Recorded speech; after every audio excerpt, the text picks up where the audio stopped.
ವಿದ್ಯಾರ್ಥಿಗಳು ಜೀವನದಲ್ಲಿ ಬೇರೆ ಕಡೆ ಗಮನ ಹರಿಸದೆ ವಿದ್ಯೆಗೆ ತಪಸ್ಸು ಮಾಡಿ ಯಶಸ್ಸು ಗಳಿಸಬೇಕು ಎಂದು ದೊಡ್ಡಗುಣಿ ಹಿರೇಮಠದ ರೇವಣಸಿದ್ದೇಶ್ವರ ಶಿವಾಚಾರ್ಯ ಸ್ವಾಮೀಜಿ ಹೇಳಿದರು.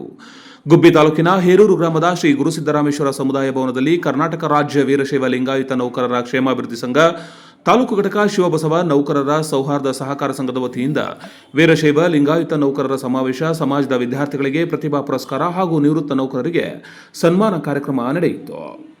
ಇದೇ ಸಮಯದಲ್ಲಿ ಬೆಟ್ಟದಹಳ್ಳಿ ಗವಿಮಠದ ಚಂದ್ರಶೇಖರ ಸ್ವಾಮೀಜಿ ಮಾತನಾಡಿ, ಸಮಾಜದಲ್ಲಿರುವ ರಾಜಕಾರಣಿಗಳು, ಅಧಿಕಾರಿಗಳು ಮತ್ತು ಶ್ರೀಮಂತರು ಧಾರಾಳ ಮನಸ್ಸು ಮಾಡಿದರೆ ಇಡೀ ಅಖಂಡ ಸಮಾಜ ಮೆಚ್ಚುವಂತ ಕೆಲಸ ಮಾಡಬಹುದು ಅಂತ ಹೇಳಿದರು.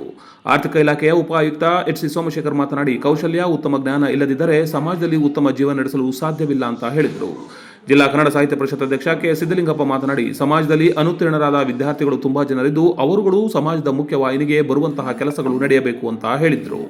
ಬಿಜೆಪಿ ಮುಖಂಡ ಎಸ್. ದಿಲೀಪ್ ಕುಮಾರ್ ಮಾತನಾಡಿ, ತಂದೆ ತಾಯಿಗಳು ತಾವು ಪಡುತ್ತಿರುವ ಕಷ್ಟಗಳು ಮಕ್ಕಳಿಗೆ ಗೊತ್ತಾಗದ ರೀತಿಯಲ್ಲಿ ಮಕ್ಕಳನ್ನ ಬೆಳೆಸುತ್ತಿದ್ದೇವೆ, ಇದೇ ನಮಗೆ ಸಮಸ್ಯೆ ಆಗುತ್ತಿದೆ ಅಂತ ಹೇಳಿದರು. ಮಾಜಿ ಜಿಲ್ಲಾ ಪಂಚಾಯತ್ ಸದಸ್ಯ ಚಂದ್ರಶೇಖರ್ ಬಾಬು ಮಾತನಾಡಿ, ಮಕ್ಕಳಿಗೆ ಕೇವಲ ಅಂಕಗಳ ಹುಳುಗಳನ್ನು ಮಾಡದೆ ಪ್ರೀತಿ, ಬಾಂಧವ್ಯ, ಮಾನವೀಯತೆ ಎಲ್ಲರ ಜೊತೆಯಲ್ಲಿ ಬೆಳೆಯುವಂತಹ ಬುದ್ಧಿವಾದವನ್ನು ಪೋಷಕರು ಕಲಿಸಬೇಕು ಅಂತ ಹೇಳಿದರು.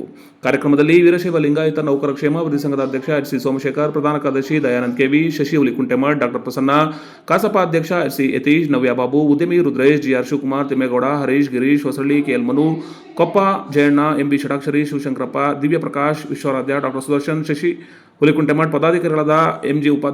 ಸರಸ್ವತಿ, ಸುರೇಶಯ್ಯ, ಕಾಂತರಾಜು, ಎಚ್.ಎನ್. ಅರುಣ್ ಕುಮಾರ್, ರಾಜಣ್ಣ, ಜಗದೀಶ್, ಚಂದ್ರಕಲಾ, ಚನ್ನಬಸವರಾಧ್ಯ, ಜಿ.ಎಂ. ಸಿಂಧು ಸೇರಿದಂತೆ ಇನ್ನಿತರರು ಇದ್ದರು. ಮತ್ತೆ ಅಧಿಕಾರ ವರ್ಗ ಮತ್ತೆ ನೌಕರ ಶ್ರೀಮಂತ ವರ್ಗ ಸ್ವಲ್ಪ ವಿಶಾಲವಾದ ಮನಸ್ಸು, ಧಾರಾಳವಾದ ಮನಸ್ಸು ಮಾಡಿದ್ರೆ ಇಂಥ ಕಾರ್ಯಕ್ರಮಗಳನ್ನ ಇಡೀ ಅಖಂಡ ಸಮಾಜ ಮೆಚ್ಚುವಂತೆ ಮಾಡಲಿಕ್ಕೆ ಅವಕಾಶ ಇದೆ. ಒಂದಕ್ಕೆ ವಿಶಾಲ ಮನಸ್ಸು. ನಾವು ಎಲ್ಲಾನು ಬೈಕಿಗೆ ಅಂದ್ಕೊಳ್ತೀವಿ, ಅದು ನಾವೇನು ಮಾಡಿದ್ದೀವಿ ಅಂತ ನಮಗೆ ಗೊತ್ತಾಗಲ್ಲ. ಒಬ್ಬ ರಾಜಕಾರಣಿಗಳು 100 ಕೋಟಿ ದುಡ್ಡು ಅವ್ರ ಹಾಗೆ ಸತ್ತು ಹೋಗ್ತಾರೆ. ಇನ್ನು ಅಧಿಕಾರಿಗಳು ಬಿಡಿ, ಕೆಲವು ಅಧಿಕಾರಿಗಳು ಎಲ್ಲಾನು ಹೇಳೋದಿಲ್ಲ, ಅವರು ದುಡಿದಿರೋ ಆಸ್ತಿ 10 ತಲೆಮಾರಿ ಬರ್ಬೋದು, ಅಷ್ಟು ದುಡಿದಿಲ್ಲ. ಇನ್ನು ಶ್ರೀಮಂತ ವರ್ಗದ ಕಥೆ ಕೇಳಿದ್ರೆ ಅವ್ರ ಆಸ್ತಿಗೆ ಅಡವಿಗೆ ಮುಂದೆ ವಾಸಿಸ್ತಾರೆ ಅಂತ ಶ್ರೀಮಂತರು ಎಲ್ಲ ಬಿಟ್ಟು ಹೋಗ್ತಿದ್ದಾರೆ. ಇಂಥ ದುರ್ದಶೆ ಅನುಭವಿಸೋದ್ರ ಬದಲು ಕಷ್ಟಪಟ್ಟು ದುಡಿಯೋಣ, ಹಂಚಿ ತಿನ್ನೋಣ ಅಂತ ಎರಡೇ ಗಲಾಟೆಗಳು ಎಲ್ಲದರಲ್ಲೂ ಕೂಡ ಬೆಳಿಗ್ಗೆ ಎದ್ದು ನಾವು ಟಿವಿ ಹಾಕಿದ್ರೆ ನೋಡ್ತಾ ಇರ್ತೀವಿ. ಅವರಿಗೆ ಸಂಸ್ಕಾರ ಇದೆಯೋ ಗೊತ್ತಿಲ್ಲ. ನಮ್ಮ ಕರ್ನಾಟಕದಲ್ಲಿ ಅದು ತುಮಕೂರು ಜಿಲ್ಲೆಯಲ್ಲಿ ಒಳ್ಳೆ ಸಂಸ್ಕಾರವನ್ನ ವಿದ್ಯಾರ್ಥಿಗಳು ಕಲಿತಾ ಇದ್ದಾರೆ. ಆ ವಿದ್ಯಾರ್ಥಿಗಳಿಗೆ 3 ಅದ್ಭುತ ಶಕ್ತಿಗಳು ಇರಬೇಕು. ಒಂದು ಗ್ರಹಣ ಶಕ್ತಿ, ಎರಡನೇದು ಸ್ಮರಣ ಶಕ್ತಿ, ಮೂರನೇದು ಚಿಂತನಾ ಶಕ್ತಿ ಅಂತ ಹೇಳಿ. ಗ್ರಹಣ ಶಕ್ತಿ ಅಂತಂದ್ರೆ ಪ್ರಾಧ್ಯಾಪಕರು ಮಾಡುವಂತ ಉಪನ್ಯಾಸ ಮಾಡುವಂಥದ್ದನ್ನ ಅವರು ಗ್ರಹಿಸಬೇಕಾಗುತ್ತೆ, ಕೇಳ್ಕೋಬೇಕಾಗುತ್ತೆ, ಮತ್ತೆ ಅದನ್ನ ನಮ್ಮ ತಲೆ ಒಳಗೆ ಇಟ್ಕೋಬೇಕು, ಸ್ಮರಣೆ ಮಾಡ್ಕೋಬೇಕು. ಅವೆರಡು ಆದ್ಮೇಲೆ ಅವರು ಆ ಒಂದು ವಿಷಯ ಯಾರು ಕೂಡ ಸರ್ಕಾರವೇ ಮಾಡುವಂತ ಕೆಲಸವನ್ನು ನಮ್ಮ ಸಮಾಜ ಮಾಡಿದೆ, ಮಠಮಾನ್ಯಗಳು ಮಾಡಿವೆ. ಅಷ್ಟೇ ಅಲ್ಲ, ಮಠಮಾನ್ಯಗಳು ತಿಳಿದ ದಾಸೋಹವನ್ನು ಮಾಡಿವೆ. ಉತ್ತರ ಕರ್ನಾಟಕದಲ್ಲಿ ಶಿಕ್ಷಣ ವ್ಯವಸ್ಥೆಗೆ ದೊಡ್ಡ ಶಕ್ತಿಯನ್ನು ತುಂಬಿವೆ.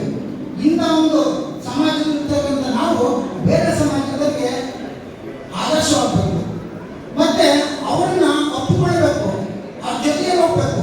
ಕೇವಲ ಒಂದು ಸಮಾಜ ಮಾತ್ರ ಎಲ್ಲಿಗೆ ಏನನ್ನೋ ಸಾಧ್ಯ ಮಾಡಲು ಸಾಧ್ಯ ಆಗಲ್ಲ. ಬಹುಶಃ ಅದಕ್ಕೆ ಬಸವಣ್ಣ ಹೇಳಿದ್ದು, ಇವ ನಾರವ ಇವ ನಾರವ ಇವ ನಾರವ ಇರೋದೆ, ಇವ ನಮ್ಮವ ಇವ ನಮ್ಮವ ಇವ ನಮ್ಮವ ನಿಲ್ಲಿಸಯ್ಯ, ಎಲ್ಲರೂ ನಮ್ಮವರನ್ನು ಅಪ್ಕೊಳ್ಳೋದು.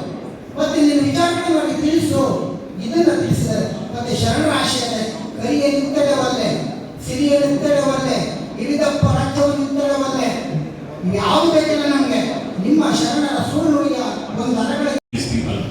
ಹಾಗಾಗಿ ನಾವು ರಾಜ್ಯ ಮಟ್ಟದಲ್ಲಿ ನಾವು ನಮ್ಮ ತೋಟಕ ಹಾಸ್ಟೆಲ್ ಮತ್ತೆ ನಮ್ಮ ಬಸವೇಶ್ವರ ಹಾಸ್ಟೆಲ್ ಮಟ್ಟದಲ್ಲಿ ನಾವು ಮಾಡ್ತಾ ಇದ್ವಿ, ಫ್ರೀಯಾಗಿ ಮಾಡ್ತಾ ಇದ್ವಿ, ಸ್ವಲ್ಪ ರೀಸನಬಲ್ ಆಗಿ ಕೂಡ ಮಾಡ್ತಾ ಇದ್ವಿ.